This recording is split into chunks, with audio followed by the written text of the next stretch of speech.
ఇక ఉత్తరాంధ్ర జిల్లాలో పిడుగులతో కూడిన భారీ వర్షాలు కురుస్తాయని ఏపీ రాష్ట్ర విపత్తుల నిర్వహణ సంస్థ హెచ్చరికలు జారీ చేసింది.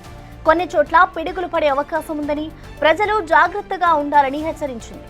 గంటకు 50 నుంచి 60 కిలోమీటర్ల వేగంతో బలమైన ఈదురు గాలులు వీస్తాయని తెలిపింది. అవసరమైతే తప్ప ప్రజలు ఇళ్ల నుంచి బయటకు రావద్దని విపత్తుల నిర్వహణ సంస్థ ఎండీ ప్రఖర్ జైన్ హెచ్చరించారు.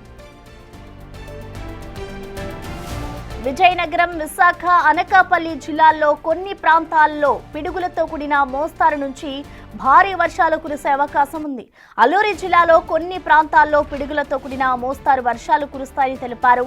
ఇప్పటికే వర్షాల దెబ్బకు ఉత్తరాంధ్ర జిల్లాలు వణికిపోతున్నాయి.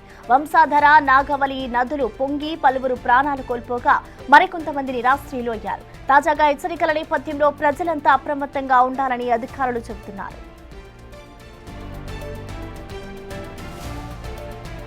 మరోవైపు శ్రీకాకుళంలో కురిసిన వర్షాలు, ఎగువ నుంచి వస్తున్న వరదలను భారీగా పంట నష్టం జరిగింది. నరసన్నపేట సెగ్మెంట్ పోలాకి మండలంలో 2000 ఎకరాల్లో వరి పంట నీట మునిగింది. చేతికి వస్తున్న పంట నీటిపాలు కావడంతో కన్నీరు పెడుతున్నారు. సుసూరం, పిరియాలో ఇప్పటికే క్షేత్రస్థాయి విజిట్ కి అధికారులు వెళ్లలేదు. ఇటు గొట్ట బ్యారేజ్ సమీపంలో ఉన్న గ్రామాల్లో కలెక్టర్, ఎస్పీ పర్యటించారు.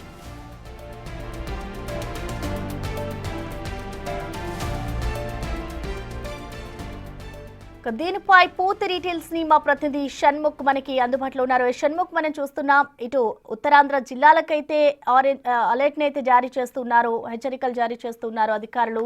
సో ఏ జిల్లాలకి ఎలాంటి హెచ్చరికలు జారీ చేశారు, ప్రజెంట్ అక్కడ డీటెయిల్స్ ఎలా ఉన్నాయి దానికి సంబంధించి? ప్రసన్న, వాతావరణ శాఖ అయితే మాత్రం ఇప్పుడు ఉత్తరాంధ్ర జిల్లాలకు తుఫాన్ కావచ్చు, వర్షాలు కావచ్చు ఉన్నాయని హెచ్చరించినప్పటికీ శ్రీకాకుళం మాత్రం ప్రస్తుతానికైతే మాత్రం ప్రశాంతంగా ఉందని చెప్పాలి. ఎలాంటి వాతావరణంలో ఎలాంటి ఇబ్బందులు లేకుండానే ఉందని చెప్పాలి. అయితే గత 2-3 రోజులు కురిసినటువంటి వర్షాల వలన జరిగినటువంటి పంట నష్టాన్ని అంచనా వేసే పనిలో అధికారులు ఉన్నటువంటి పరిస్థితి. అయితే 3 రోజుల క్రితం ఆ గొట్ట బ్యారేజ్ నుంచి, అంటే ఒరిస్సా నుంచి వచ్చినటువంటి వరద ఏదైతే ఉందో ఆ వరద శ్రీకాకుళం పైన పడడం వలన చాలా ప్రాంతాలను నీట మునిగినటువంటి పరిస్థితి. అయితే ఇప్పుడు గొట్ట బ్యారేజ్ దగ్గర కూడా ఎలాంటి ప్రమాద హెచ్చరికలు లేవు. అక్కడ కూడా వాటర్ ఫ్లో అనేది తక్కువగా ఉంది.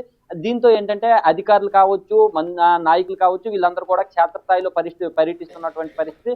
ఈ పర్యటనలో ఎంత నష్టం జరిగింది ఏంటి అనేది అంచనా వేస్తున్నటువంటి పరిస్థితి. ఇక్కడ మనం చూసుకున్నట్టయితే నరసన్నపేటలోని పోలాకి మండలంలోని సుమారుగా 2000 ఎకరాలు నీట మునిగినటువంటి పరిస్థితి. ఇక అటు పాతపట్నం చూసుకున్నట్టయితే పాతపట్నంలో 1000 ఎకరాలకు పైగా నీట మునిగినటువంటి పరిస్థితి. ఇంకా ఆ ఇచ్చాపురంలో కూడా 1800 ఎకరాలు పంట ధ్వంసమైంది అని చెప్పేసి కూడా అధికారులు చెప్తున్నటువంటి పరిస్థితి. ఇంకా ఇటువైపు చూసుకున్నట్టయితే ఆందలవలస నియోజకవర్గంలో కూడా సుమారుగా ఒక 300 నుంచి 400 ఎకరాలు నీట మునిగాయి అని చెప్పేసి మనకు తెలుస్తున్నటువంటి పరిస్థితి.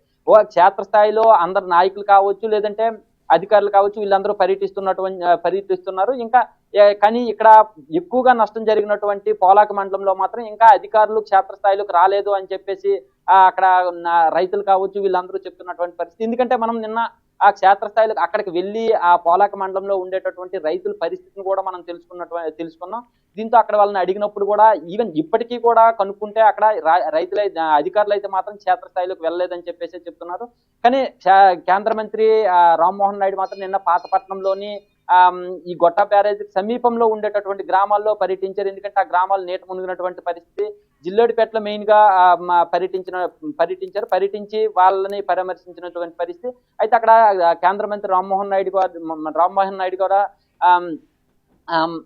కీలకమైన హామీలు ఇచ్చారు. మెయిన్ ఏంటంటే ఈ వరదలు రావడానికి మెయిన్ గా ఏంటంటే కాలువలు ఏవైతే ఉన్నాయో ఆ పైనుంచి వస్తున్నటువంటి వరద నీరు ఏదైతే ఉందో ఈ వరద నీరు కారణంగా కాలువల్లో ఉప్పొంగడం వలన ఇలాంటి పరిస్థితి వచ్చింది. అయితే ఈ కాలువల్ని ఎప్పటికప్పుడు పూడికలు తీసి ఆ గట్లు పైన వేయడం వల్ల గట్లు ఎత్తి చేస్తే నీటి మునగేటటువంటి పరిస్థితి ఉండదు. ఇకపైన సీజన్ కు ప్రతిసారి కూడా సీజన్ ముందు అలా కాలువలు తవ్వి వాటిని క్లీన్ చేసేటటువంటి ప్రయత్నాలు చేస్తాం. అలాంటప్పుడు వరదలను వచ్చేటటువంటి నష్టాన్ని కూడా మనం నివారించవచ్చు అని చెప్పేసి కేంద్ర మంత్రి రామ్మోహన్ నాయుడు హామీ ఇచ్చారు. Prasanna, thank you Shanmukh.